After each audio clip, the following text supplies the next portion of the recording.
merci en tout cas pour ce live, pour cette prestation. Merci. C'était Merci vraiment à très vous. classe. C'était vraiment, moi j'ai beaucoup aimé l'électronique, ta voix, tu chantes super bien, tu danses super bien aussi. On va en parler. Avant toute chose, est-ce que tu pourrais te présenter musicalement? Musicalement, Ouais. bah du coup je m'appelle Charlie Moto. Je fais de la pop lyrique électronique. Un petit peu, il y a un côté un peu surréaliste dans mon projet et naïf aussi. Voilà, donc ça me représente bien. Euh, Est-ce que tu pourrais nous parler de... Enfin, t'as sorti récemment beaucoup de reprises. Ouais. On t'a vu sur internet, t'as fait pas mal de reprises. Tu pourrais nous parler de cet exercice de la reprise en tant qu'interprète? Ouais. Qu'est-ce que ça signifiait pour toi? Pourquoi faire des reprises? Bah, j'ai commencé à faire des reprises assez jeune. C'est un peu comme ça que j'ai commencé la musique, en chantant les chansons des autres, parce que je pense que c'est la meilleure manière d'apprendre, que ce soit vocalement, en essayant d'imiter les chanteuses comme, je sais pas moi, Rihanna, Beyoncé et tout ça. Et aussi, c'est un moyen de pouvoir aussi explorer ce qu'on aime, s'approprier la chanson et connaître un peu les sonorités qu'on aime, etc. Et donc, c'est un beau moyen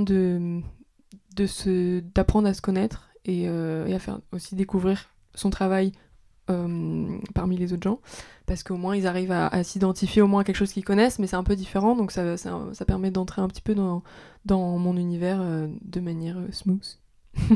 Et d'ailleurs, en rentrant dans ton univers, il y a vraiment une patte au niveau du son, au niveau des textures, Mhm. au niveau du sound design. Est-ce que c'est toi qui compose, qui fait ton sound design? Tu composes Sur les à reprises plusieurs? Ouais, sur les reprises. Bah ça s'est fait un peu. Il y en a, c'est moi qui ai fait tout.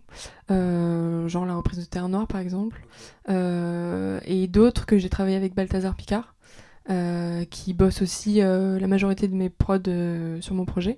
Et donc c'était une manière aussi de trouver mon son, tu vois, de travailler avec lui. Bah, en fait, on a cherché ce qui me plaisait, ce qui nous inspirait, et on a construit un peu d'abord mon projet via les reprises, et ensuite on a passé à la production de mes chansons, quoi. D'accord. Ça s'est passé comment? Donc là, récemment, tu as sorti Aussi Fou. Ouais. C'était avec Balthazar. Comment ça fait la composition? Enfin, Euh, comment... Ouais, l'idée de ce morceau. Est-ce que tu ouais. pourrais nous parler un peu de... Bah écoute, en fait quand j'ai rencontré Balthazar, il m'a mis un peu au défi en mode bah essaye de d'écrire 1 à 2 chansons par semaine. Donc ce que j'ai essayé de faire pendant 1 an.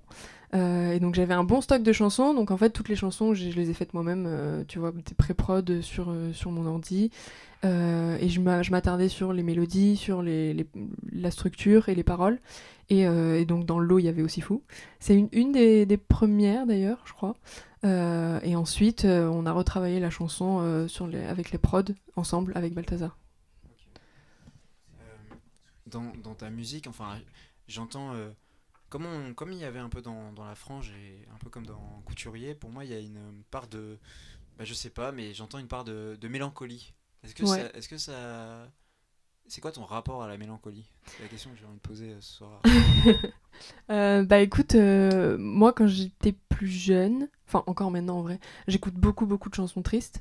C'est un peu ma manière de me réfugier, enfin tu vois, soigner le mal par le mal, quoi, y aller vraiment en écoutant des chansons tristes. Et du coup c'est quelque chose qui me touche, et que j'aime retranscrire dans mes chansons. J'en ai plusieurs qui sont assez mélancoliques comme ça, mais j'aime pas que ça, j'aime bien aussi faire la fête, donc c'est pour ça que dans mon projet il y a un peu des deux, comme Bébé là que j'ai joué tout à l'heure. Mais ouais. T'écris de manière autobiographique? Ça dépend des chansons. Il y en a, oui. J'ai mis un peu de temps à vraiment écrire en parlant de moi, parce que c'est quelque chose qui est un peu, qui est pas très facile, et je suis un peu pudique aussi là-dessus. Donc ouais, il y en a pas mal qui parlent de moi. Il y en a d'autres où c'est d'autres gens qui m'ont inspiré, d'autres histoires. Parfois j'invente des histoires aussi. J'ai une chanson qui s'appelle Hyper Glauque, qui parle d'une fille qui se fait pister par un gars qui la suit. Enfin voilà.